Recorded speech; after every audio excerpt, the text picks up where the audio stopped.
Bom dia, boa tarde, boa noite, audiência. Hoje você vai mergulhar muito fundo com a gente nesse episódio. E sabe por quê?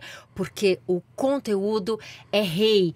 E a Não, peraí. E o conteúdo pode até ser rei, mas a distribuição é rainha, né, gente? Não, mas peraí. A conversa é Deus. E falando em Deus, eu quero mandar um recado pro nossa audiência aqui, que é The King, the Power, the Best than ever.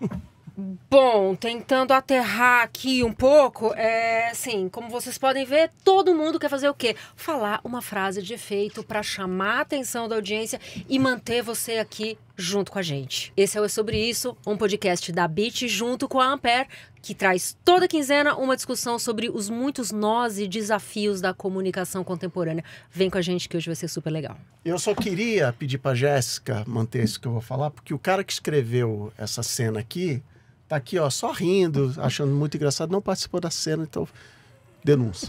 Aqui. Viu? Todo mundo quer aparecer, dizer alguma coisa, alguma frase de efeito que depois, idealmente, possa ser repetida pelos slides de eventos corporativos mundo afora. Mas acontece que a galera, muitas vezes, acabou de chegar e já quer o quê? Sentar na janelinha. Por séculos, se você queria empurrar uma ideia para o mundo, você precisava pensar nela. Você, talvez, escrevesse um livro. Você pensava, argumentava, dava todo o contexto. Não precisava ser amado por todo mundo. Bastava fazer algum sentido. Ou, pelo menos, brigar por isso. O Adam Smith fez isso, o Marx fez isso, Drucker, Sinek, Gladwell, gente que concorda ou discorda entre si, mas que teve trabalho para de fato parar e pensar. E hoje a coisa o quê? Mudou. A ideia precisa caber num tweet, num carrossel de LinkedIn, num TikTok ou numa camiseta de consultoria. Eu não tô falando de apenas resumir o tweet, eu tô falando que o tweet, a frase de efeito, muitas vezes é a ideia toda. E o problema começa aí. A gente se acostumou a repetir essas ideias sem nem tentar ir além delas. A gente fica aqui só numa câmara de eco. A gente já começa pela frase de efeito e às vezes termina na própria frase de efeito. E isso não é só uma bobagem inofensiva. É uma máquina que mói tempo, energia, empregos e às vezes até empresas inteiras. O tempo passa e a gente que está aqui, que tem certa vantagem da perspectiva histórica, pode até rir um pouquinho dos absurdos, e é isso que a gente vai fazer um pouco hoje. Eu tô aqui com o Cris Dias, o Gui Pinheiro e o Alexandre Maron, e a gente vai falar desse mercado de ideias, como ele foi criado, como ele foi ficando cada vez mais raso. A gente vai rir um pouquinho da situação e, quem sabe, chorar um pouco também. Esse é o É Sobre Isso, um podcast sobre os desafios da comunicação contemporânea que está mais interessado em fazer perguntas do que em tentar encontrar respostas definitivas. O É Sobre Isso é uma produção da Ampere e da Bit, quinzenalmente no Spotify, no YouTube e em todos os lugares onde você encontra podcasts. Para não perder nenhum episódio, assina aí no nosso feed ou o canal no YouTube e vem com a gente que o programa hoje vai ser super legal.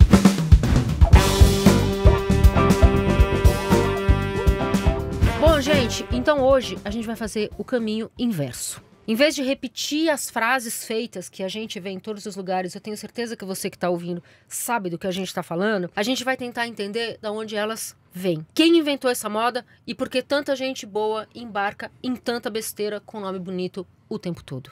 E eu queria dizer, que vocês devem estar sentindo falta, inclusive nessa cadeira aqui, de Catarina Scarelli, que está na meca das frases feitas nesse momento, o South by Southwest London, que é mais chique do que o South by Southwest. Então ela vai voltar com uma coleção de frases feitas novinhas. Então segue ela nas redes aí, segue a gente para pegar a nova safra de frases feitas que vão mudar o mundo. Que a gente vai poder explorar num episódio no futuro próximo do É Sobre Isso. Mas sabe que isso que você falou tem sido não uma dificuldade, mas um desafio que a gente se impôs pra, tipo, legal, a Cata tá lá em Londres, no Salva London, e tipo, o que a gente vai falar sobre isso nas redes da Bit? Ou na newsletter da Bit, que aliás acabou de nascer, assine, a gente vai deixar o link aqui, é super legal. E, tipo, o que a gente vai falar que as outras pessoas não estão falando? Então eu tô fazendo uma pesquisa todos os dias, né? Tô acompanhando de longe o que tá sendo falado lá e todo mundo fala a mesma coisa. Mas Eu queria começar falando três coisas. Eu vou dar uma frase. Mas elas são feita originais? Aqui. Lá. Não, calma aí. Quando a gente começa o programa, a Gaí antes ela faz uma leitura da abertura do programa pra gente só ir se aclimatando antes de começar. Na abertura tinha um texto falando que todo mundo aqui é 45 mais. Eu falei que eu não sou, porque eu tenho 42. Ele falou assim, por causa da calvície, eu queria dizer que eu não sou calvo, eu sou careca. Calvície é um estado de espírito. Anota isso daí. É uma postura. Eu não sou calvo, eu sou careca. E você achou importante trazer isso pra mesa? A segunda coisa é que eu faço um checklist de coisas que eu quero colocar no programa. Você já vai... Essa é a segunda coisa. Existia um programa há uns 15 anos atrás na TNT chamado Projeto 48 Horas, que eles davam uma grana pra uma galera fazer um curta-metragem em 48 horas, e eles soltavam umas coisas assim, tipo, agora tem que ter um elefante, tem que ter um camelo, tem que ter um balão. E aí os caras tinham que botar a parada na história e fazia parte do desafio. O meu desafio de hoje foi usar o Pastor Mirim. Eu já consegui na abertura, que eu já mandei um The King, The Power, entendeu? É por isso que eu sempre me desafio com essas coisas. E a terceira coisa, aqui tem informação. Calma aí que também não acabei. Esse é o 10º episódio da Sobre Isso. Olha aí. E sendo o 10º episódio, é Sobre Isso, entra agora na classe dos top 1% dos podcasts mundiais. Eu vou explicar isso. Há uns anos atrás, a gente teve acesso a um dado do Spotify que falava fala direito. Nós fomos convidados, contratados pelo Spotify para treinar isso, os conta podcasts do Spotify. Exato. E famoso não é pouca merda, não. Exato. E aí a gente teve acesso a um dado que eles falavam que 90% dos podcasts nunca passavam do 3º episódio e dos 10% que sobravam, que passavam, 90% nunca passava do 10º episódio. Então, qualquer podcast que chega no 10º episódio, ele tá automaticamente no top 1% dos podcasts mundiais. E eu vou chutar que com o crescimento desse tipo de formato de podcast no mundo, eu acho que agora, de se bobear, top 0,5%, é uma coisa ainda maior. Então é isso. Então, hoje é um episódio comemorativo. Obrigada, audiência, por estar aqui conosco. Vamos brindar com água, porque afinal de contas é de manhã. Mas é sexta, já podia. Eu acho que a mesma coisa é verdade para newsletter, sabia? Então, momento newsletter, hoje, logo no começo do episódio. A gente já tira todos os no começo, e como já dizia Heidegger. Porque eu vejo, enfim, em especial nesse momento que a newsletter é o ano da newsletter no Brasil, tá crescendo muito, tem muita gente chegando, muita gente muito legal chegando no mundinho da newsletter brasileira. Mas, assim, a pessoa acha que ainda a newsletter é muito mais fácil de fazer. Newsletter brasileira. A pessoa acha que é fácil de fazer e vai manter, mas depois... vai explodir de sucesso na primeira, você... Mas isso é um mau hábito que a gente tem das redes sociais, né? Que achar que a coisa vai pegar sozinha, vai viralizar e vai embora. E não... Podcast até viraliza, né? Newsletter não. Não viraliza. É o corte. Não, mas mesmo que uma newsletter viralize, não é visível, né? Mesmo que ela comece a se espalhar, você não consegue enxergar igual. Quer dizer, vídeo é um negócio que está gritando para todo mundo, né? O tempo todo. E os cortes são facilmente compartilháveis, né? Você não fica compartilhando uma newsletter, print de newsletter loucamente nas redes sociais. Que já aconteceu comigo, porque já aconteceu de pedaços da newsletter ser compartilhado por celebridade. Aliás, muito legal quando isso acontece, façam mais. O que acontece é que chega uma porrada de assinantes de uma vez. Tipo, tem uma curva de assinantes muito grande, muito alta. Faz fila, né? E daí, quando eu envio a edição seguinte, essas pessoas vão embora. Porque elas olham e falam, tipo, que é isso aqui que eu tô recebendo? Quem é essa mina? Isso. E elas vazam, então elas não ficam. Bom, eu só queria dizer, já que tá todo mundo aqui fazendo statements aqui... Isso, por favor. Esse episódio surgiu do seguinte... Eu estava vendo a Fast Company americana, e aí eu dou de olho com mais uma materinha lá, tipo, como é que era? O título era Forget the Attention Economy, Prepare for the Intention Economy. Esse joguinho de papo, como é que é? Esqueça a economia da atenção, se prepare para a economia da intenção. Gente, isso aí é o quê? Que papinho, né? Porque jornalista, isso não quer dizer nada. Jornalista. Pois é, minha classe. E assim, eu vivi isso. Eu tava na redação, depois eu passei mais de 10 anos da minha vida nesse círculo de eventos de inovação. Porque, né? Revista... Tá tudo morrendo, aquela coisa, o impresso estava morrendo, aquela coisa toda. Então a gente saía pelo mundo participando desses eventos assim, eu não aguento mais ver essas frases feitas e tal, não sei o quê. A pivotagem para vídeo. Isso. Essa pivotagem para vídeo merece um capítulo só por si só. Merece, fica aí a ideia para um episódio futuro. O título do episódio vai ser Cemitério da Pivotagem para Vídeo. Mas então, já que vocês estão tirando da frente os objetivos, vou tirar o meu da frente, que é o momento cabeção, que é...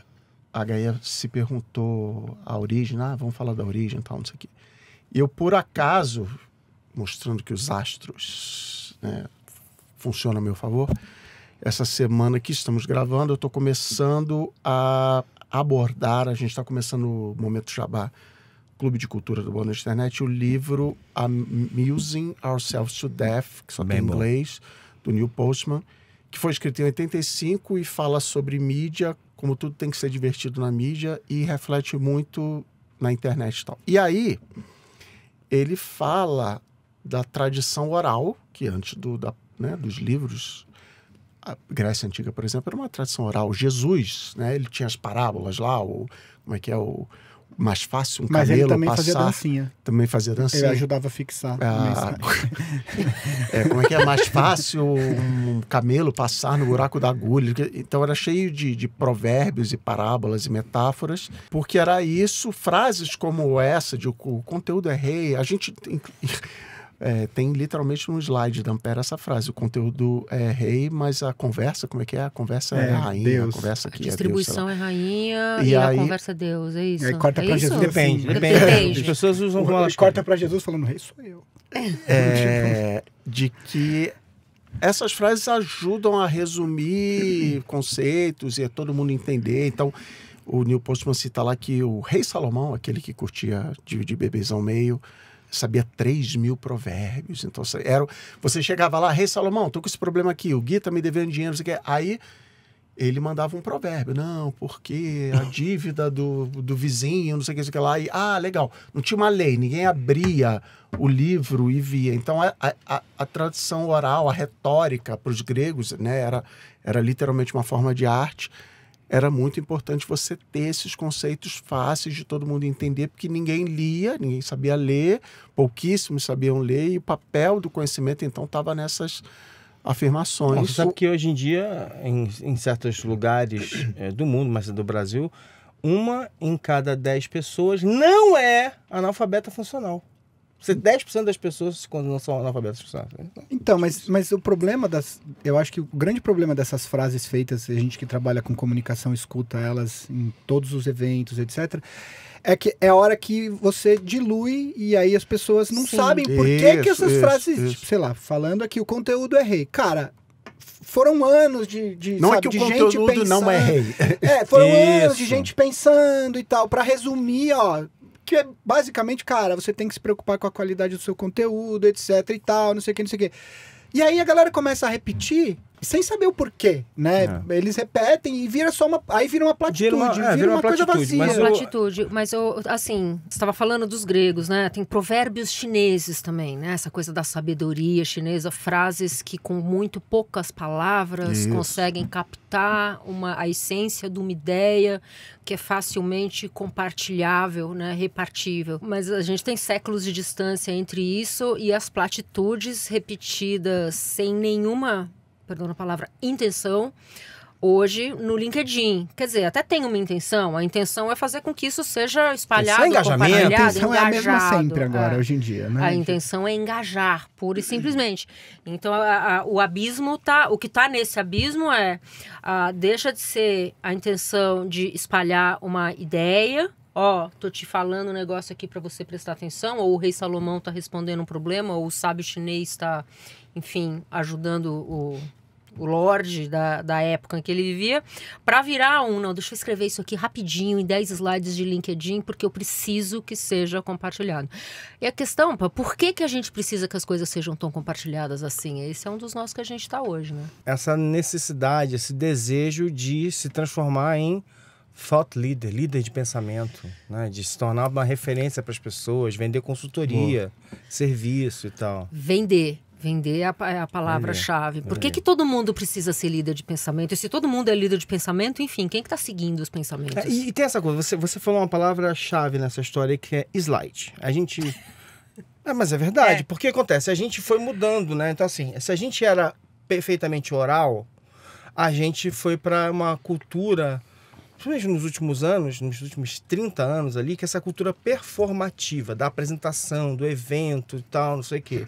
Que a gente já no meio que tá falando desde o trend das trends e tal. Então, você foi mudando um pouquinho a gramática dessa discussão. Então, assim, agora eu tenho que ter uma frase feita, ela tem que caber num slide de um jeito legal, porque eu vou fazer um deck, uma apresentação, PowerPoint, para as pessoas num evento e tal. Existem os slides com texto pra caramba, mas assim, quem sabe fazer a apresentação, procurem, por favor, o Cristiano Dias aqui, que tem um curso para te ensinar a fazer uma boa apresentação, você busca também ali sintetizar o máximo possível, até porque a performance está fora do slide, né? O slide ele é parte da performance.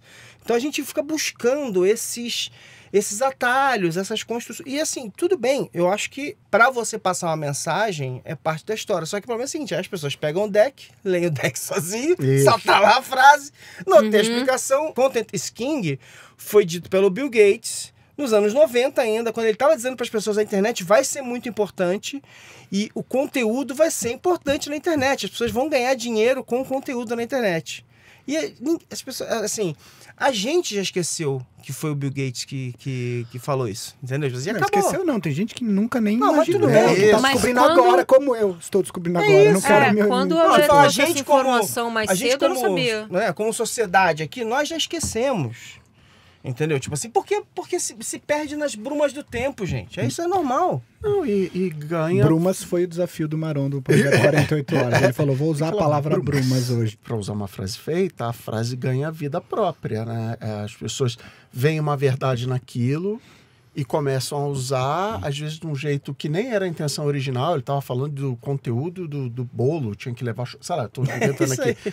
Mas as pessoas enxergam naquilo uma verdade e começam a passar adiante, a usar e passar adiante. Eu concordo que você precisa... que essas frases são uma ferramenta para compreensão. Então, por exemplo, uma coisa que eu falo muito é assim... Se eu vou ensinar para as minhas filhas a não falar com estranhos na rua... Eu vou contar a história de João e Maria, que tinha uma casa de chocolate, de doce e tal. Não vou abrir a Folha de São Paulo e mostrar as estatísticas do crescimento. Eu vou trazer histórias e não fatos. Mas eu preciso ter os fatos. Tipo assim, eu não inventei que as crianças, né, estão sendo... Tá aqui, existem fatos para segurar. E as pessoas só esquecem disso, se apegam àquelas frases, e às vezes aquelas frases nem refletem a realidade, nem fazem sentido, mas como são frases bonitas... Esse tipo de coisa é usado como ferramenta de aprendizado desde que o mundo é mundo. Isso. Eu tenho um filho, 2, no ensino fundamental. Aí o Martim estava fazendo lição outro dia. Uma coisa que a gente lembra, vocês nunca esqueceram. A ordem dos fatores... Não altera o o produto. Cara, você nunca esqueceu, mas você nunca esqueceu essa frase por quê? Porque você sabe o que ela quer dizer. A professora, ela mostra o porquê e depois ela vem com a frase. E isso ajuda a pessoa a aprender.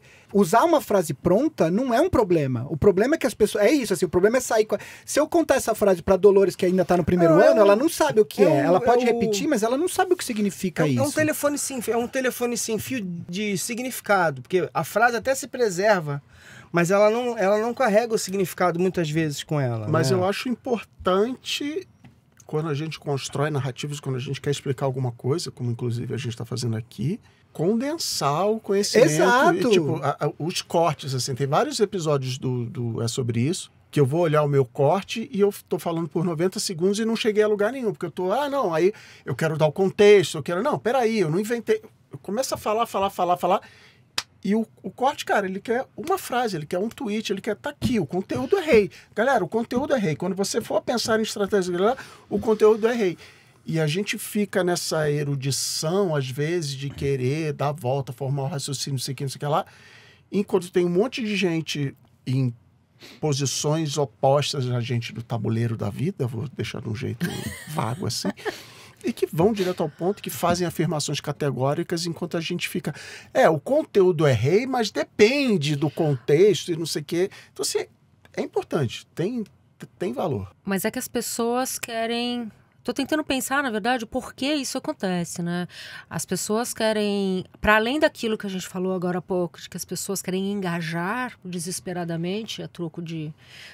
Enfim, seja por um motivo que for, as pessoas também querem respostas muito simples e imediatas. Então, legal, eu estou começando esse projeto aqui de podcast, ou de newsletter, ou de TikTok, ou whatever. O que vai fazer esse projeto ir bem?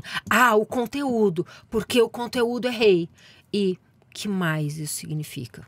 Sabe? Então, a gente já percebeu que tem alguns tópicos que a gente sempre volta, né? E a gente 10 episódios. No... Mas é porque eu acho que são todos...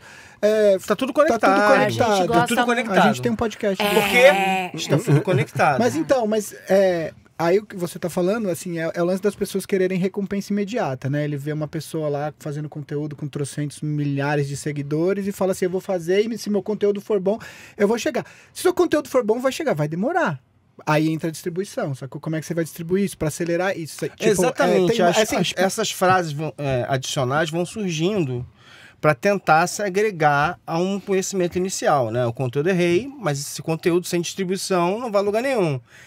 Aí, até isso, inclusive, é uma discussão sexista, machista e sexista, porque aí a distribuição é a rainha, quer dizer, ainda manda a mulher levar o negócio para os outros, para entregar para os outros. Então, e daí a gente pode colocar Deus na parada, né? Porque, enfim, Pois se a conversa é Deus, mas...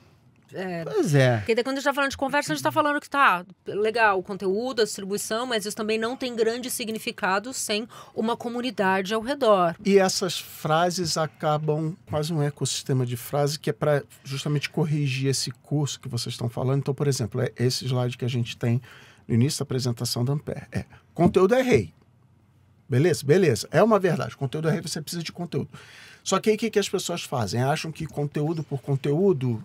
eu fiz a minha parte, eu fiz o conteúdo. E valorizam o conteúdo de qualquer jeito. Então, o Cory Doctorow, que é essa citação que a gente tem nesse slide, ele fala assim, não, se você for mandado para uma ilha deserta e você tiver que escolher entre levar seus filmes favoritos ou levar seus amigos, você vai escolher os seus amigos. Que senão tem um nome... Não, amigos. Senão você é um sociopata. Existe um nome para isso. O conteúdo existe. Às vezes você leva os cachorros, os gatos. Eu acho que eu levaria os filmes, eu sou sociopata. Então, sociopata. O filme, a série, o podcast, ele serve para um monte de coisa, ele serve para gerar conversas como aquele conteúdo faz a gente se sentir. De novo, é a opinião do Cory Doctorow, tudo bem você discordar. Então ele gera uma nova frase. Conteúdo é rei, mas a conversa... Eu nem lembro o que ele fala, rainha, Deus, sei lá o que é. Então, assim, não esqueça a economia da atenção, agora a economia da intenção. É cretino, mas por quê? As pessoas estavam assim, não, economia da atenção, eu preciso comprar alcance, eu preciso aparecer na cara de todo mundo. Mas isso não gera objetivo de negócios. Isso está gerando venda, isso está gerando intenção de compra, de conversão, não sei o que, sei lá. Isso. Então tá. E aí você bota numa frase e você está dizendo, olha, vocês... está prestando muita atenção na atenção e você também precisa olhar para essas outras coisas. Não, sem contar que a gente entra numa fase agora com inteligência artificial em que isso é uma coisa mega séria, assim, tipo, a inteligência artificial ela é conversacional, na maneira como a gente construiu ela agora, por meio de chat e tal. Então, ele não está só mais capturando a sua dúvida. Ele está capturando seus anseios, as suas intenções. Porque você chega, faz uma pergunta. Pessoas como nós, educadas, falam, por favor. Tal, não sei o que. Sabe lá o que vai acontecer no futuro. Então, assim, eles não estão mais capturando só a sua busca por um objeto.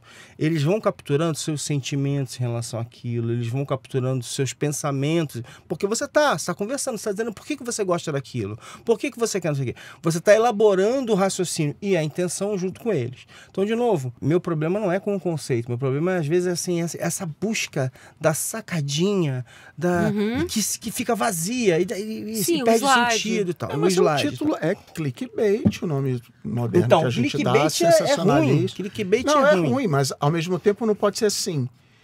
Então, agora em tempos de inteligência artificial, galera, é o seguinte, lê esse livro aqui, sabe, você precisa sei lá, uma isca, uma cenourinha, um cavalo de Troia, você precisa chamar a atenção da pessoa, que é o título da newsletter. Mas isso é enganar. Não é enganar. É tipo, se você entrega o que está ali dentro, vai falar assim, título de newsletter. Cara, dentro da minha newsletter ou do episódio de podcast, tem uma ideia sensacional.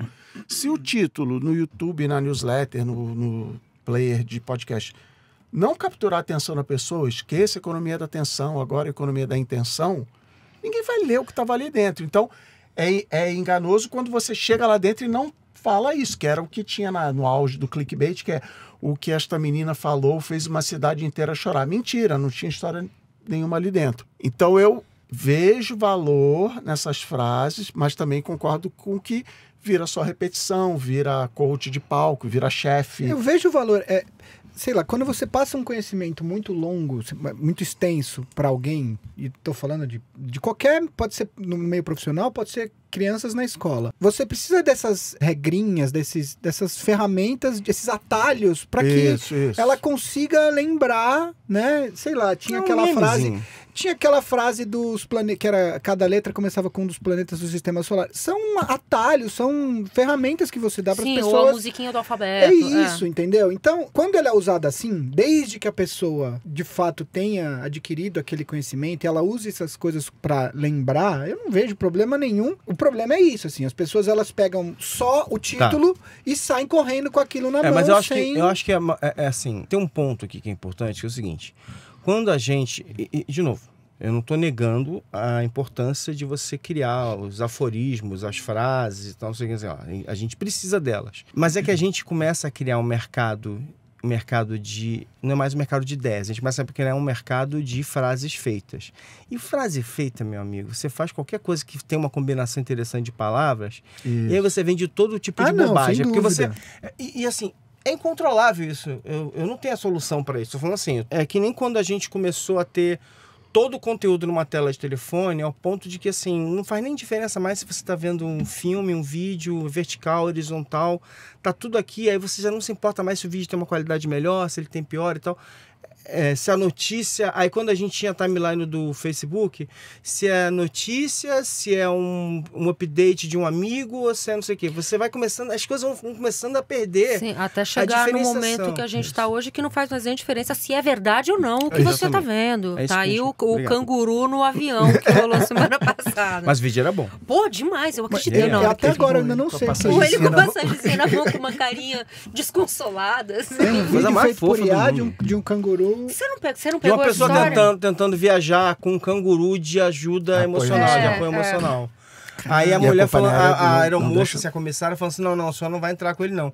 Aí a câmera para, assim, vai se aproximando do canguruzinho com que tá com a o passagem ticketzinho na assim, mão. do avião. Só que é mega realista. Então parece que ela... E a gente... Mas sabe o que é mega realista? É claro, a carinha do canguru é muito boa, a expressão dele, o fato de que ele tá segurando a passagem, olhando assim, tipo, é tudo muito bem feito, mas a interação entre a moça da companhia aérea e a dona do canguru é o que dá o toque de realidade pra coisa, porque aquilo é uma briga que poderia estar acontecendo numa porta de avião. Só então, o que tem de maluco hoje em dia vai levando coisas malucas para lugares malucos. Então... Mas essa história que você falou da frase vazia, não sei o que, tá me lembrando o outro livro que teve no Clube de Cultura do Boa Noite Internet, que foi o Religião para Ateus, onde o Alain de Botton vira e fala assim, em algum ponto, nós, sociedade secular, racional, e ele bota na conta do romantismo, que o romantismo fez essa virada, olhou tudo que tivesse, por menor que seja uma relação com religião,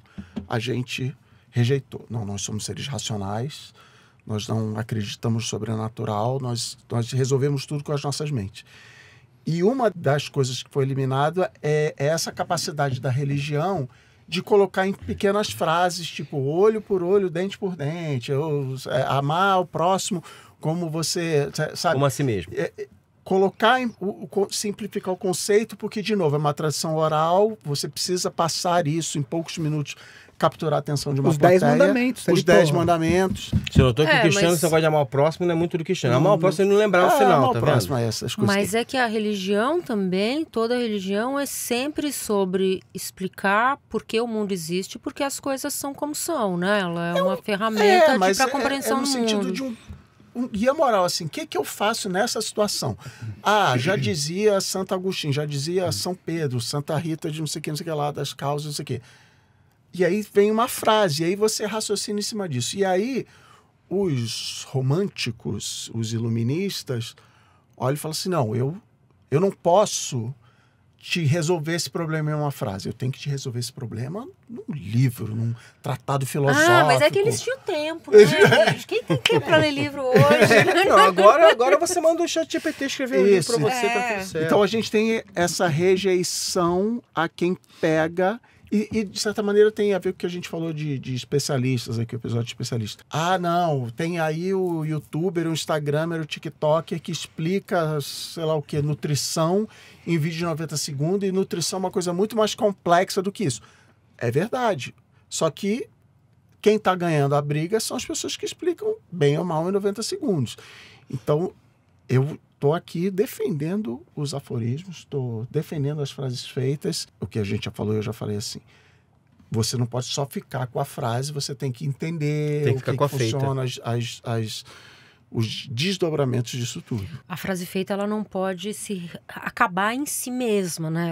Ela é uma porta para uma explicação maior das coisas. Mas sobre o episódio passado, o Todo Mundo é Especialista, o corte que eu compartilhei no Reels, que era falando exatamente sobre isso que você está falando. A gente tem o especialista, tá falando de dermatologista, na verdade. A gente tem a pessoa dermatologista que estudou para isso e tem toda uma bagagem para trazer, versus a menina que tá lá batendo a unha na embalagem do produto e falando, usa isso aqui. Bota a cara no gelo. Bota a cara no gelo. Mas é uma questão do quê? De forma. Tô contando isso porque um amigo meu colocou ali nos comentários, tipo, cara, mas a menina que tá falando pra botar a cara no gelo e batendo a unha no potinho, ela entende uma forma melhor de comunicar, às vezes, do que os dermatologistas. E, enfim, tem tudo a ver com o que você estava falando. A frase feita, muitas vezes, ela resolve uma questão. Mas a gente volta para o começo da conversa, que o problema é quando ela não tem uma intenção além do...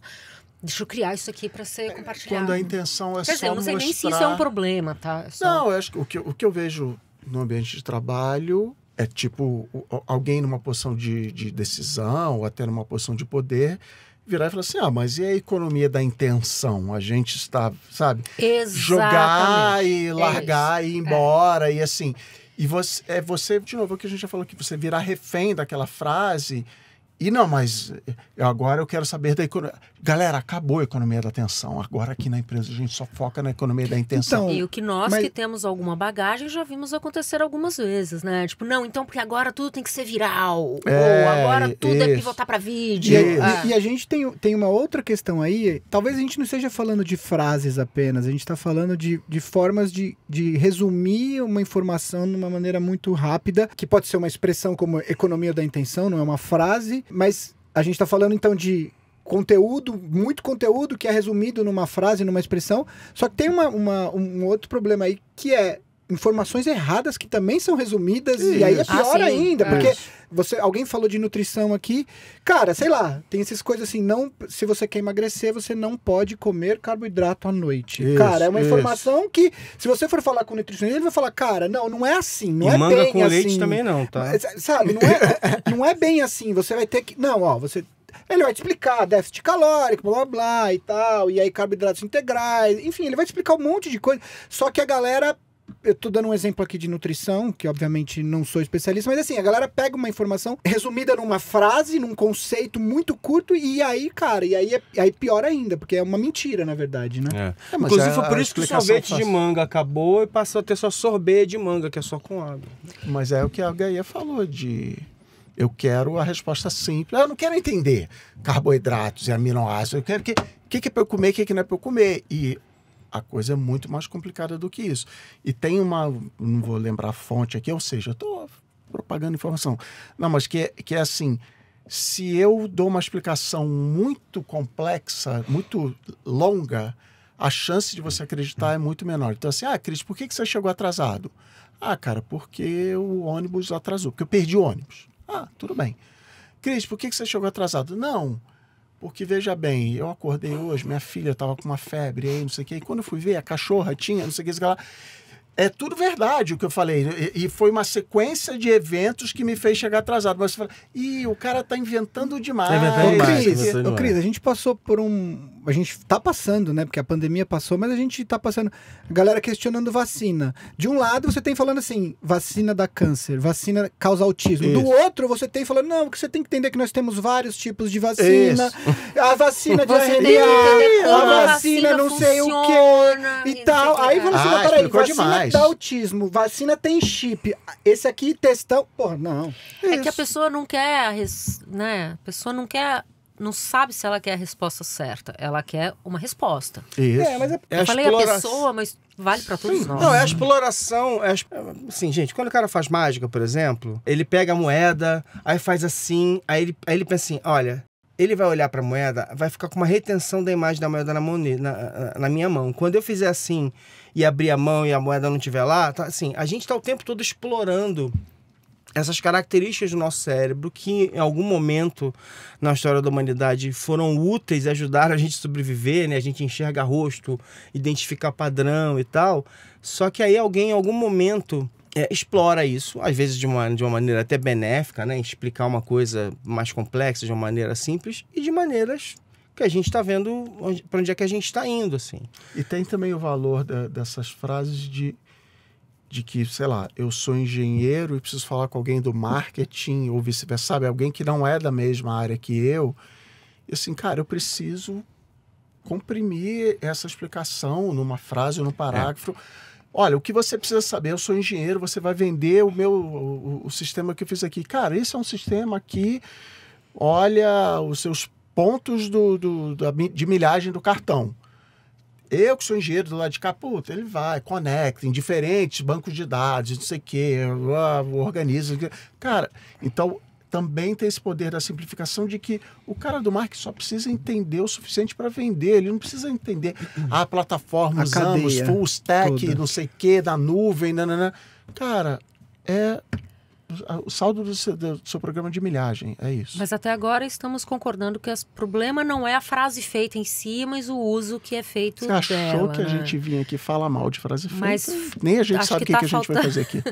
Isso que é muito comum, aliás, nas nossas gravações. É o espírito. Mas eu queria pedir se vocês conseguem trazer exemplos de frases feitas das áreas que vocês trabalham, por exemplo, podcast ou jornalismo ou produção de cinema. A que eu mais lembro e que eu lembro de ter zoado, mas, enfim, a que eu mais lembro já tem, sei lá, quase 20 anos essa história, num evento gigante de comunicação, um executivo de uma empresa muito, muito, muito grande, brasileira. Cris, nomes? Hã? Nomes.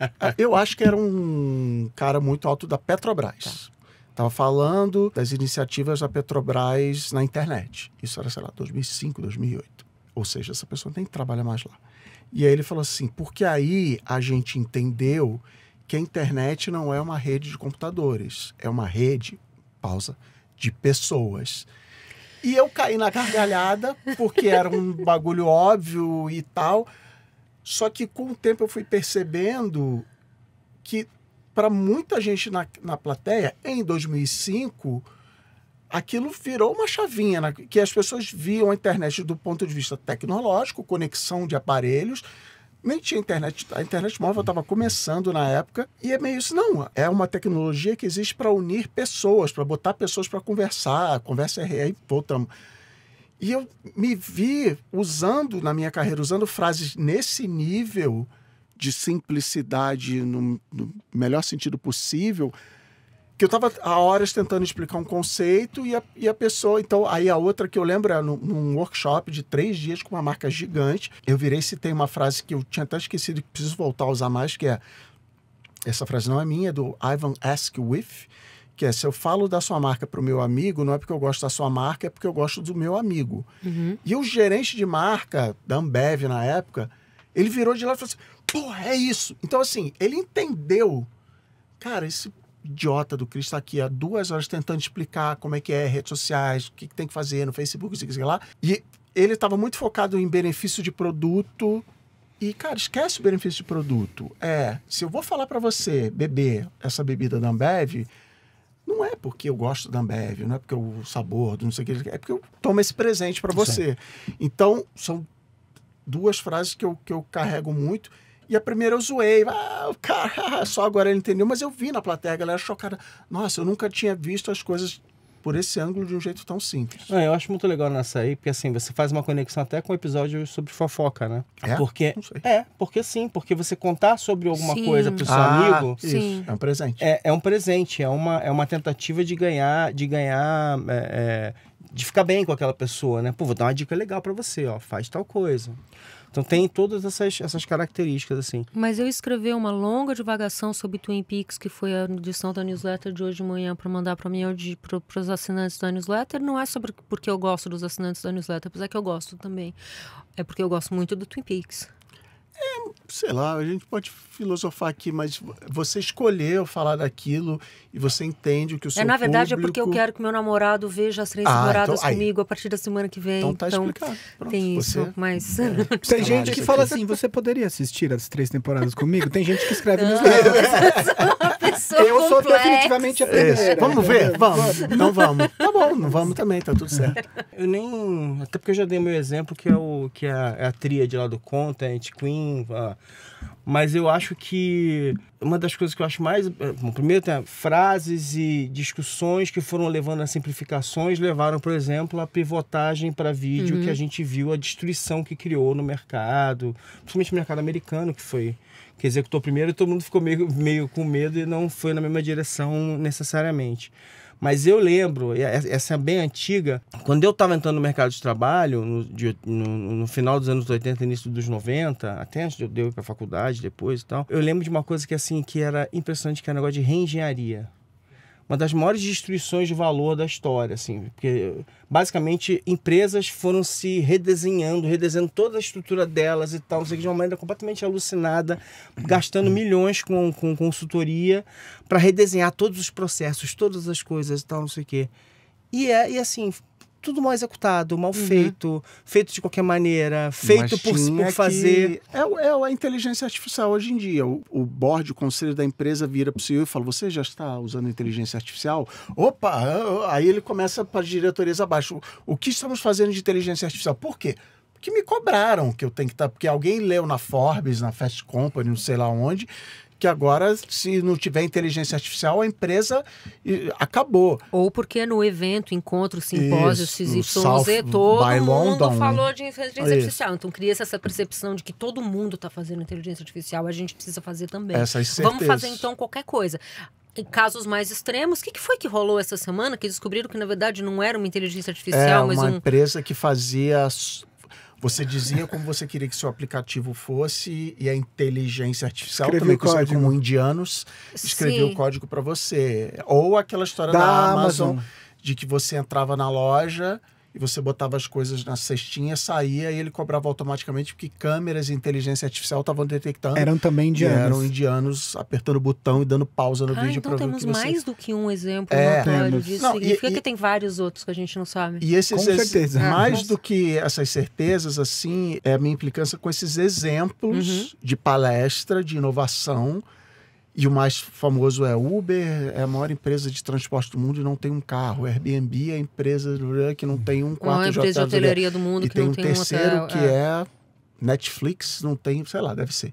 É a maior sala de cinema do mundo que não tem uma sala. Tipo isso. E assim, o Uber só foi dar lucro com, sei lá, mais de 10 anos de existência.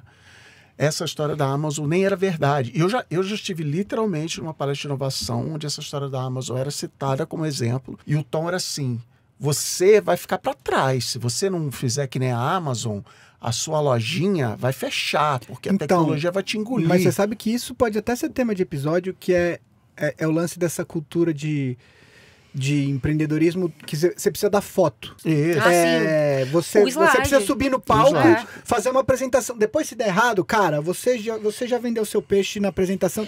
Tem a história do... Eu li uma matéria, acho que a gente até comentou, já faz uns anos isso, que numa grande empresa de tecnologia, não vou citar nomes, existia uma cultura de que as pessoas eram promovidas quando elas lançavam novas ferramentas, novos features, e depois que elas eram promovidas, elas largavam essa ferramenta, porque agora ela já precisava pensar na próxima, porque a próxima promoção, o próximo manter bônus... a ferramenta funcionando não promovia ninguém. Não é difícil de saber qual. Tem uma empresa aí que é famosa por lançar ferramentas e acabar com elas 2 anos depois. Mas é isso, assim, você precisa da foto. Você lançou, o Cris foda, lançou um negócio aqui, promove ele. Promove o Cris agora, isso aí se vira aí que eu vou pra próxima. Até por isso que as apresentações nesses eventos, elas também são cada vez mais curtas, porque você não precisa de 1 hora ali falando um monte de coisa, fazendo o quê? Escrevendo livro, como estava no nosso roteiro, elaborando uma ideia, conectando ali com a sua audiência. Você precisa subir no palco, fazer uma coisa impactante que pode durar 10 minutos ou menos e vazar, porque o que importa é a foto de você na frente do slide em cima do palco. E tem também, e eu acho que você já deve ter vivido isso na newsletter, eu tenho vários casos no Bordão de Internet, de que às vezes a intenção nem era criar uma frase impactante, mas as pessoas pegam aquilo, botam debaixo do braço. Que legal, essa sua frase aqui, não sei o quê. Nem lembrava. Eu encontro com as pessoas, você falou uma coisa uma vez, falei, nem lembro, porque para mim era só uma frase no roteiro e a pessoa pegou aquela frase e achou importante. O Chris, inclusive, ele tem uma coisa que as pessoas atribuem frases de outras pessoas a ele, É o nossa Clarice Lispector. Tem uma que eu gosto muito é que o Twitter é o Cidade Alerta da esquerda. Que é do Merigo. Que é do Merigo, o pessoal acha que é dele, e eu acho incrível. Eu gostei que na introdução vocês fazem justiça ao grande injustiçado do episódio anterior, Malcolm Gladwell. E eu contei essa história no outro episódio, mas enfim, ele escreve um livro sobre meio destruindo o conceito de meritocracia e de destino, né? Que aquela pessoa estava destinada, explica que tudo vem de um lugar de berços de privilégios. E a história que as pessoas se agarram é 10 mil horas. Eu preciso de 10 mil horas para virar fera em alguma coisa. E ele vira e fala, bom, também, então tá, faz o que vocês quiserem com essa frase. Então, as pessoas pegam frases e conceitos e tal e dão vida própria e o mais legal é que taxistas e motoristas de aplicativo são a exceção que confirmam a regra das 10 mil horas, porque eles dirigem o dia inteiro e não ficam bons. E não dirigem bem. Mas agora você também está colocando num grande balaio todos os motoristas de aplicativo. Grande público de podcast. Mas a gente está aqui para generalizar. A gente está aqui para o quê? Queimar, destruir pontos também. Mas eu acho uma coisa assim, o Cristiano puxou esse assunto, eu acho assim, acho que é um bom exemplo mesmo, assim. Você pega o livro do Gladwell e o que todo mundo lembra é das 10 mil horas. Você pega... é a prova de como a gente tenta sintetizar. E assim, não dá para você resumir tudo que está ali numa discussão sobre as 10 mil horas. Assim como você pega Adam Smith, A Riqueza das Nações, é o livro mais influente do liberalismo, e as pessoas repetem A Mão Invisível do Mercado, que vai passar na sua bunda também. E tal. Vai dar um tapa na sua cara e tal. A Mão Invisível do Mercado. Você pega o... O mercado se autorregula. Essas coisas, assim. Aí tem lá e a pessoa, é um bom exemplo, porque assim, a pessoa não sentou para ler esse livro. Não leu. Mas ela tem literalmente uma camiseta Adam Smith e nunca errou. Então assim, você... Pô, mas aí temos a Bíblia aí como um grande exemplo disso também, né? Cara, mas uma vez eu falei uma coisa, uma empresa que eu gosto muito de como eles apresentam, enfim, o mundo gosta, a Apple, né? E, cara, tem um capítulo do... Eu não gosto tanto da Apple. Não, tudo bem, mas assim, o mundo, né? Tem um capítulo no Capital, no primeiro volume, que é o fetiche da mercadoria. E, cara, quando você vê o que a Apple faz... Eu tenho certeza que alguém, em algum momento, pegou esse capítulo e falou, cara, é isso daqui. É Marx, a Apple, Americana. Cara, não importa. O cara leu e falou, cara, é isso que eu preciso. Porque a Apple, basicamente, o que ela consegue fazer com absoluta maestria é fazer as pessoas, vocês, eu também, né, pagarem muito mais caro num produto que tem o mesmo hardware que você consegue, sei lá, eu lembro dessa discussão. Isso já tem usado de... não é bem assim, porque... Não, mas assim, cara, e aí tem, obviamente que tem o sistema operacional da Apple, etc., que é muito mais intuitivo, eu não tô falando que é só isso, mas assim, se você for olhar, há um tempo atrás eu comprei um notebook, PC, e o mesmo hardware, porque eu comparei. Da Apple era mais de 3 vezes mais caro que eu paguei no notebook. Mas tem o iOS. Cara, assim, são 3 vezes. É de titânio. Uma das coisas que as pessoas gostavam de falar pra mim, mas se eu comprar um MacBook, ele vai durar 10 anos. Eu falo, cara, se eu tô pagando mais de 3 vezes, significa que eu troco o meu a cada 3 anos. E no final de 3 anos eu tenho um novo. Gente, de 10 anos eu tenho um novo. Acabei de aposentar um MacBook. Acabei de aposentar semana passada. Acabei de aposentar um MacBook que estava em uso diário desde 2011. Eu não tenho, mas é assim, eu não tenho dúvida. Eu não tenho dúvida de que ele dura. Eu não tenho dúvida de que ele dura. A questão é que se você tivesse trocado a cada 3 anos, troquei por um PCX. Mas o problema é que o meu notebook normal, que não era um MacBook, ele não dura 10 anos. A verdade é que eu sou obrigado a trocar, porque ele realmente, assim, eu comprei um notebook gamer pra ter placa de vídeo boa, não sei o quê. Aí, assim, em 1 ano ele parou de funcionar a saída de áudio, aí depois ele parou de funcionar o Bluetooth, e depois e agora ele parou de funcionar o Wi-Fi. É inacreditável, tipo Ele assim... virou uma carcaça. Não, mas eu fui colocando. Sim, eu botei o donglezinho de Bluetooth, botei a saída de áudio não sei o quê, botei... Mas assim, cara, é um negócio impressionante. Porque, na verdade, eu não preciso trocar de computador de novo. Mas enfim, isso não é uma discussão que importa. Mas isso de alguém da Apple ler e seguir é um tweet, olha aí, cabe em uma tweetada, que é como é que é? Eu vou tentar lembrar aqui, que é startupeiro do Vale do Silício falando assim: finalmente realizei o sonho da minha vida, que é lançar uma tecnologia chamada o Torment Nexus, baseado no livro Não Construa o Torment Nexus, pois ele vai destruir a humanidade. Então, assim, a galera lê os livros de ficção científica, distópicos, e usam como lista de requisitos. A gente se esforçou pra realizar a distopia, né? Fala a verdade. Não, Os últimos fala assim, 40 que legal, anos. Que fique claro, eu sou usuário de iPhone, Não, é muito claro, mais caro que os outros. Mas se eu uso iPhone, é só o MacBook que eu consegui me libertar. Mas mesmo assim, Mas era isso tipo assim, cara, será que eu não compro? Mas Sabe isso assim, já velho? significou Tipo, uma economia de cara, uns 20 pau na tua Mas o vida. seu ponto é esse. Tipo assim, é um fetiche pelo produto mesmo. Mas Pô, se vocês quiserem patrocinar nós também.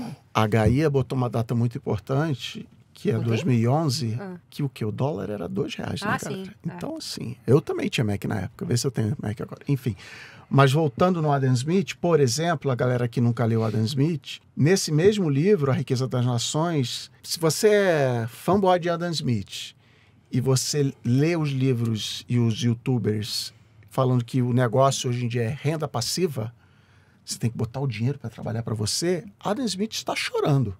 Porque ele é o cara que bate no rentismo. Ele e Max estão juntos. Porque ele reclamava assim, cara, chega o senhor de terras aqui, ele falou assim, a terra é minha, você tem que me pagar, independente de... Não produz nada. Se não produz, se não produz, não é problema meu. Você está alugando as minhas terras e você tem que me dar o dinheiro independente. Ah, teve uma seca, perdi tudo, não é problema meu. Então ele era contra o rentismo. Quando ele fala do mercado se regulando, da mão invisível, é isso. Precisa ter uma regulação onde todo mundo usufrui de quando dá certo e quando dá errado. Passaram-se sei lá quantos anos, o que a galera hoje fala, não, eu vou investir aqui no negócio, o dinheiro vai ficar rendendo lá e eu não tenho que trabalhar nada. Adam Smith está triste com você. 200 e tantos anos. Mas eu vou dar um outro exemplo. O Simon Sinek.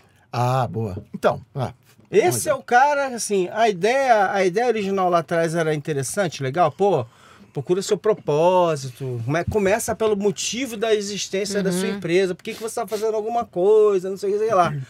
Aí foi a maior onda de empresa criando historinha para se vender como propósito dos últimos, de todos os tempos, tipo assim. Sim, virou marca de suco falando que do vovô, que o suco que é feito no sítio do vovô e não é, enfim. Tudo é distorcido. Eu sou fã do Simon Sinek, tá? Também, eu adoro o Simon Sinek. O que eu acho legal, apesar dele ser publicitário, o que eu acho legal do Golden Circle lá, do Círculo Dourado dele, é uma palestra de TEDx, né? De TEDx, que ele apresenta esse conceito. Ele usa a Apple como exemplo. Assim, uma marca normal pensa de fora para dentro. Ela compra meu computador por causa disso, por causa disso. E a Apple, não, eu sou contra o status quo, então eu faço bons computadores, então tá aqui o meu produto. E é animal, e fica claro, e eu já usei essa metodologia dele para explicar muitos raciocínios estratégicos, mas a Apple não usa essa ferramenta. A Apple é a Apple, ela não usou a metodologia dele, ele só fez uma engenharia reversa. Mas ele foi entender, né? Isso, então assim, e em nenhum momento ele afirma que a Apple fez isso e tal, mas aquilo vira uma verdade, quem está vendo aquilo, não, olha a Apple, olha como a Apple faz. Não. A Apple tirou da cabeça do Steve Jobs, não tem... Então também é quase um culto à carga, que é o primeiro episódio do Bônus Internet, a gente imita o resultado final, esperando receber, né, a recompensa. Assim, pessoas bem-sucedidas acordam às 5 da manhã. Tá bom, mas não é por isso que elas são bem-sucedidas, é só porque, sei lá, porque elas têm insônia, porque elas bebem café demais. Então, Ou porque ela chegou num grau tão grande de coisas para fazer que ela tem que acordar às 5 da manhã, mas ela não começou a acordar às 5 da manhã. Isso, então a gente tira o sintoma pela causa e começa a imitar as pessoas. Mas eu, dito tudo isso, eu gosto Pô, muito uma dessa frase que eu música, gosto muito é durma enquanto eles trabalham. Porra, Porra, isso. adoro. Aliás, trabalha enquanto eles dormem. Eu ia falar que Põe o Chapolin, põe o Chapolin. Você já foi no Mene. Eu sou uma partidária, eu durmo eu enquanto gosto eles fazem muito de qualquer trabalho. outra coisa, porque eu sou uma pessoa que curte dormir, não vou trocar o meu sono por nada. Mas dito isso, eu não consegui pensar numa frase pra trazer pra você, apesar de eu ter trazido essa dinâmica, eu não consegui pensar numa frase que tenha a ver com... Qual é a frase, a grande frase de para-choque de caminhão? O Brasil tem essa vantagem, né? Tem. Muito mais fácil explicar para-choque de caminhão das newsletters. Qual é a grande verdade? Porra, tá aí uma ideia de apresentação, hein? Tudo Com em... para-choque Os de caminhão, conceitos sim. todos, a gente vai botando foto com para-choque de caminhão e vai botando as frases. Agora no... com- Porra, não vamos precisa fazer nem site ter, GPT? não precisa, Porra, não vamos precisa fazer nem ter essa. foto de para-choque de verdade, pode É Isso, isso, agora. os conceitos são todos em para-choque de caminhão, porra. Qual é a da newsletter? Qual é A frase de grande, para-choque de caminhão da grande newsletter? verdade Eu absoluta? acho que é a questão da consistência de periodicidade de publicação. Boa. Tem que ter periodicidade de publicação. Inclusive, nos cursinhos de newsletter que eu dou muito, essa é uma pergunta que sempre aparece, do tipo, mas qual que é a periodicidade ideal? E a resposta é, tipo, não existe. A periodicidade ideal é... Mas a hora que você se comprometer, entregue. Exatamente. Tipo...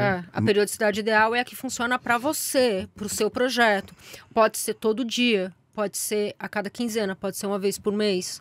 Eu tenho várias newsletters que eu sigo, principalmente da galera da literatura, que, tipo, não tem uma periodicidade ideal. É quando a pessoa publicou e tá tudo certo, mas é o que faz sentido para um projeto, para a pessoa que está ali criando. O que me leva ao ponto em comum de tudo isso que a gente estava falando é que precisa ter o famoso critério, né? Quando você vai... O critério de quem está recebendo a mensagem. Eu fui corretamente acusado.